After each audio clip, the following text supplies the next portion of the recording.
Wala ng pamilya ang sanggol na ipinanganak ng araw na yon nang matagpuan ng mag-asawa ito.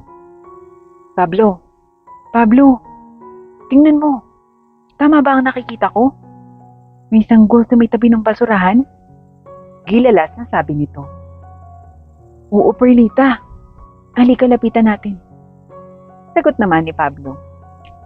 Sus Mariosep, kawawa naman ang batang ito. Bakit naman kaya inabandona ng magulang niya? Nag-aalalang sabi ni Perlita. Ito na ata ang sagot sa atin ng nasa itaas. Matagal na nating pangarap magkaroon ng anak, Perlita. At kagwapo-gwapo ng batang ito. Ayan, mabiti pa. Nakita mo? Masayang sabi ni Pablo. Ay, oo nga, Pablo. Narinig din ng Panginoon ang hiling natin. O siya, halika. Halika na, baby. Bubuhati na kita. Gutom ka na siguro, ano? Ayaan mo. Andito na kami ng papa mo. Masayang bati ni Perlita sa lalaking sanggol na noon ay buhat niya. Ilang dekada na halos nagsasamang mag-asawa, ngunit hindi sila magkaroon ng anak. Bagay na kulang sa kanilang pagsasama upang maging isang buong pamilya na sila. Kaya nang matagpuan nila ang bata, malapit sa basurahan, ay sobrang saya ng mag-asawa. Walang paglagyan ng kaligayahan na kanilang nararamdaman.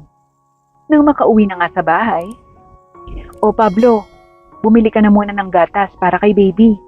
At paliliguan ko na muna siya para mabango ang batang iyan, ano? Ani Perlita. Sige mahal ko, aalis na muna ako. Paalam naman ni Pablo. Masayang nilinisan ni Perlita ang sanggol na noon ay panay ang pagngiti sa kanya. Aba, ang saya-saya naman ng batang iyan na. Ano, nagustuhan mo bang maligo? Masarap ba anak ko? Paglalaro pa ni Perlita habang pinaliliguan ito. Maya-maya naman ay dumating na si Pablo, dala-dala ang gatas sa tubig na binili niya. Mahal, andito na ako. Nasaan si baby? Tanong agad nito. Eto na sa kwarto natin, mahal. Nakatulog na nga. Napakabait naman ng batang iyan. Hindi umiiyak ng pinaliguan. At inigawa ko lamang sa kama ay nakatulog na. Sagot nito. Aba, oo nga ah. Ano kaya ipapangalan natin sa kanya, Perlita? Tanong ni Pablo. Ano kaya kung Christian? O kaya Bernard? Ani Perlita. Maganda nga ang Christian. Yun na lang, mahal. Pagsang-ayon ni Pablo. O sige, mahal. Christian ang tatawag natin sa kanya. Di ba may kakilala ka sa munisipyo? Lakarin mo naman, mahal, ang birth certificate ni Christian para magkaroon na tayo ng kopya at makapagpabinyag din tayo sa lalong madaling panahon. Paliwanag ni Perlita. Oo, mahal. Pupuntahan ko ang kumpare natin doon para agad-agad maayos ang birth certificate ng anak natin. Sagot nito. Mabilis naman na lumipas ang araw at linggo, ay naiparehistro na nila ang batang pinangalan nilang Christian at kaagad na pinabinyagan. May katandaan ng mag-asawa, ngunit hindi nila alintana iyon para masuportahan ang pangangailangan ng anak nila. Malaki-laki rin naman ang ipon nila, kaya walang naging problema. Lumipas pa ang mga taon at nag-aaral na ng elementarya si Christian. Nay, ang sarap naman po ng luto nyo. Salamat po sa pagkain ngayong umaga. Masayang wika ni Christian. Oo naman anak, para maganang-magana ka kapag pumapasok. O siya, kain na at lalamig pa. Ani Perlita. Opo, Nay. O Tay, kain na po tayo. Ayan po, nagprito din si nanay ng paborito niyong daing at may suka pa din po. Alok ni Christian sa kanyang tatay. Oo anak, salamat. Nakangiting sagot ni Pablo. Nay, Tay, pag uwi ko po mamaya, maraming stars ulit ako. Gagalingan ko po. Ani Christian. Aba, oo. Sige anak, galingan mo ah. Proud na proud kami sa iyo ng nanay mo anak. Kaya go lang ng go. Masayang sabi ni Pablo. Matalino at bibong-bibong bata si Christian at talagang napakamasiyahin. Kahit palaging napapasaya ang dalawang matanda. Malaki na ang anak natin, Pablo. Nakakatuwa at hindi sakitin. Ani Perlita. Oo nga mahal ko. At sa susunod mag-high school na ang anak natin. Grabe, ang bilis ng panahon ani Pablo. Oo nga, mahal ko. Ganun talaga. At least, naranasan natin ang maging magulang. Masaya ako dahil sa atin napunta ang batang yan. Ani Perlita. Nagyakap pa ng mag-asawa habang tinatanaw ang anak ni si Christian. Mabilis pang lumipas ang mga taon at nasa kolehiyo na ang batang si Christian. Habang nag-aayos papasok sa paaralan si Christian, ay napansin niyang nahihirapan ng kanyang mga magulang sa pagtayo. Panay din ang pag-ubo ng nanay Perlita niya. Nay, Tay, okay lang po ba kayo? Gusto niyo, hindi na muna po ako papasok sa paaralan. Aalagaan ko na muna po kayo. Nag-aalalang sabi ni Christian. Anak, okay lang kami. Sige na, pumasok ka na at baka malate ka pa. Sagot ng tatay niya. Nung isang linggo ko po kasing napapansin ng pagsakit ng katawan niyo. Ganon din po ang pag-ubo niyo. Magpatingin na kaya muna tayo sa center para masiguradong wala kayong iba pang sakit. Tanong ni Christian. O sige anak, bukas na lang. Kung may bakante kang oras, samahan mo kami ng nanay mo. Sagot ni Pablo. Sige po bukas, bago ako pumasok. 10:00 pa naman po yung pasok ko bukas. Saad ni Christian. O siya, lumakad ka na anak, para pumasok ka na. Ani Perlita. Nagluto na po ako ng almusal nyo. Nasa lamesa po. Maya-maya, kumain na po kayo ni tatay. Ani Christian. Sige anak, salamat ha. Ani Pablo. Pumasok naman si Christian na hindi mapakali pagdating sa eskwelahan. Mahal na mahal niya ang mga ito at lahat ay gagawin niya para maalagaan ng mabuti ang kanyang mga magulang. Umattend lamang ng 2 major subjects si Christian at kaagad na umuwi sa bahay dahil talagang hindi siya mapakali sa eskwelahan. Pagdating sa bahay, tumambad sa kanya ang nanay niyang nakahandusay sa sahig habang pinipilit ng tatay niya na itayo ito. Tay, ano pong nangyayari kay nanay? Kaagad na tanong niya. May higa na sana kami. Kaya lang anak, biglang hinimatay ang nanay mo. Malungkot na sabi nito. Tara na po tay, dalhin na natin si nanay sa malapit na ospital. Ani Christian. Dali-dali namang kumuha ng tricycle at sumakay ang tatlo upang madala ng agaran sa ospital ang nanay niya. Habang hinihintay ng magama ang resulta ng mga test, ay nagkamalay naman ang nanay Perlita niya. Oh, anak, asa na tayo? Tanong agad nito. Nay, andito po tayo sa ospital. Nawalan po kayo ng malay kanina. Nag-alala po kami sa inyo ni tatay eh. Malungkot na sagot ni Christian. Anak, pasensya na kayo ng tatay mo at pinag-alala ko pa kayo. Halika nang umuwi at siguradong mahal na yung babayaran natin dito. Ani Perlita. Maya-maya naman ay dumating na ang doktor. Dala-dala ang lab results ng nanay niya. Dok, kumusta po? Tanong agad ni Christian. Base sa mga lab results na ginawa namin, lumalabas na may kidney failure ang nanay mo at kinakailangan na agarang maoperahan sa lalong madaling panahon. Ani doktor. Dok, mga magkano po kaya yung aabutin ng operasyon? Tanong ni Christian. 100,000 halos din ang aabutin niyo. Sagot ng doktor.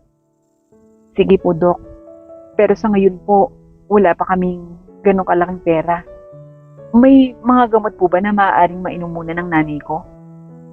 Tanong ni Christian. Oo naman iho. Habang wala pa, may mga gamot akong irereseta sa inyo. Sagot naman ng doktor. Sige po dok, ihinaan po muna sa ngayon. Babalik po kami kapag nakaipon na po ako ng ganong kalaking pera. Sagot ni Christian. Sige iho. Paalam ng doktor. Kaagad naman silang umuwi at nakabili ng gamot na paiinom sa nanay niya pansamantala habang wala pang operasyon. Nay, narinig niyo naman po yung sabi ng doktor. Pero wag po kayong mag-alala. Gagaling po kayo. Kailangan lamang na maoperahan kayo. Pagpapaliwanag ni Christian. Anak, kahit hindi na. Matanda na ako. Pwede na ako magpahinga. Sagot naman ng nanay niya. Nay, hindi pwede. Kasama ko po kayong aakyat sa entablado sa darating na graduation ko. Kaya magpalakas kayo ha. Paalala ng kanyang anak. Simula noon, habang nag-aaral si Christian, ay pumapasok siyang crew sa isang fast food chain, habang sa gabi naman, ay pumapasok pa siya sa isang call center. Ilang linggo pa ang lumipas, ay nagtataka na ang dalawang matanda dahil uuwi na lamang halos ang kanilang anak kapag iidlip o di kaya ipagluluto sila ng pagkain. Isang araw naman, ay nagtanong na ang mga ito. O anak, nakauwi ka na pala. Kumain ka na ba? Tanong ng tatay niya. Opo tay, si nanay po, kumusta naman po? Kumain na po ba kayo? Pabalik na tanong ni Christian. Oo anak, halika nga dito sa kwarto anak. May sasabihin kami ng nanay mo. Ani Pablo. Agad namang sumunod sa kwarto si Christian. Mahal ko, narito na ang anak mo. Panggigising naman ni Pablo sa asawa niya. O nay, kumusta na po yung pakiramdam mo? Tanong naman kaagad nito. Okay lang naman ako anak. Ikaw ba, kamusta ka na? Halos maaga kang umaalis at gabi na akong umuwi. Pagkatapos, saglit ka lang namin kumakita. Ani Perlita. Nay, huwag po kayong mag-alala. Wala naman po akong masamang ginagawa. Konting tiis na lang po talaga, Nay. Sagot naman ni Christian. Anak, ano bang pinagkakaabalahan mo? Nagtataka lang naman kami talaga ng tatay mo. Ani Perlita. Nay, para sa inyo po yung ginagawa ko. Konting tiis na lang po. Ipapaalam ko rin po sa inyo. Pero kailangan ko na rin pong umalis. Malilate na po ako, Nay, Tay. Paalam nito. O sige anak, mag-iingat ka ha. Sagot ng nanay niya. Mabilis namang umalis ng bahay si Christian upang pumasok sa fast food bilang crew. At pagkatapos ay papasok sa klase. At sa gabi naman ay papasok sa trabaho sa call center. Halos lahat ay pinagsasabay-sabay niya. Sa isang araw lamang, makumpleto lamang ang 100,000 piso upang madugtungan pa ang buhay ng nanay niya. Kaya't makalipas pa ang ilang linggo, sa wakas ay nakabuo na siya ng halagang kinakailangan at kaagad na dinala sa ospital ang nanay niya. Nay, Tay, magbihis po kayo.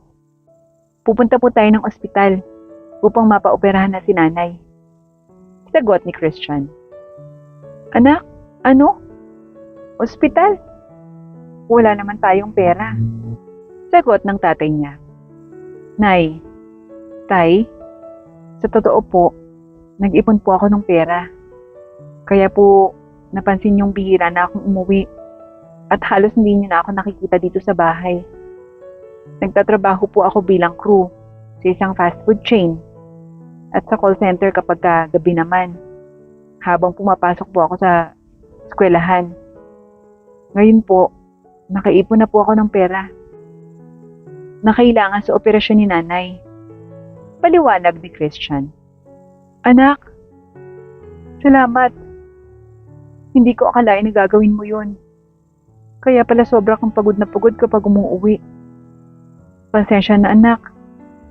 At ako bilang tatay mo, wala man lang maitulong sa isa ngayon.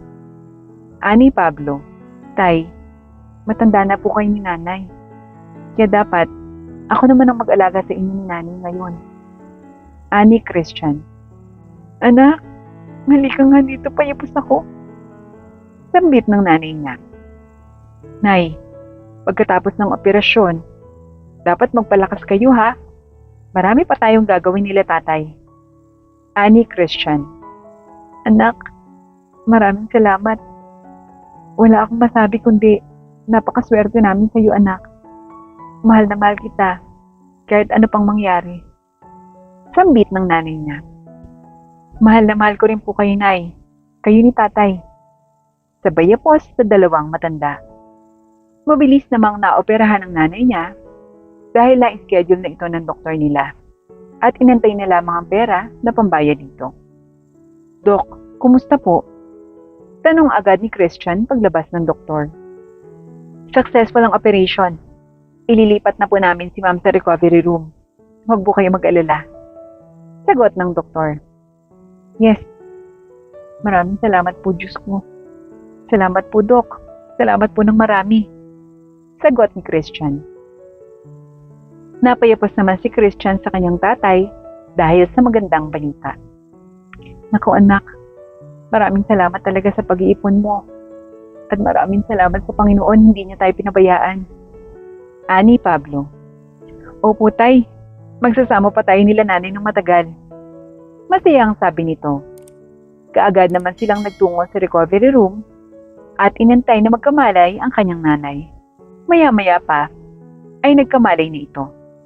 Unay, kumusta po? Tanong ni Christian. Eto, nagugutom ako anak.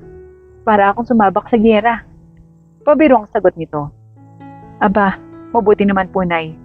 Magpagaling po kayo ha, para marami pa po tayong gagawin nila tatay. Ani Christian. Oo anak, huwag kang mag-alala. Namiss ko kayo ng tatay mo. Halika nga at payakap. Sagot ni Perlita. Nagyakapan ng pamilya at masayang-masaya sila. Isang linggo pa ang lumipas at nailabas na ng ospital si Perlita. O Nay, dito muna po kayo sa hardin ha. Magluluto lang po ako ng pagkain natin. At dapat, masustansya po. Kaya gulay po at isda ang ulamin natin. Masaya ang sabi ni Christian. Opo, kayo pong bahala. Pabirong sagot ng nanay niya. Siya, dito na ako, Nay-tay, dyan muna kayo. Paalam ni Christian. Masayang pinagsilbihan ni Christian ang dalawang matanda na nagpalaki sa kanya. Nalaman na rin kasi niya na hindi siya tunay na anak ng mga ito. Ngunit minahal siya at tinrato bilang tunay na anak. Kung kaya't puro pasasalamat ang ginawa niya sa dalawa. Mahal na mahal niya ang mga ito, kaya't gagawin niya ang lahat para sa kanila.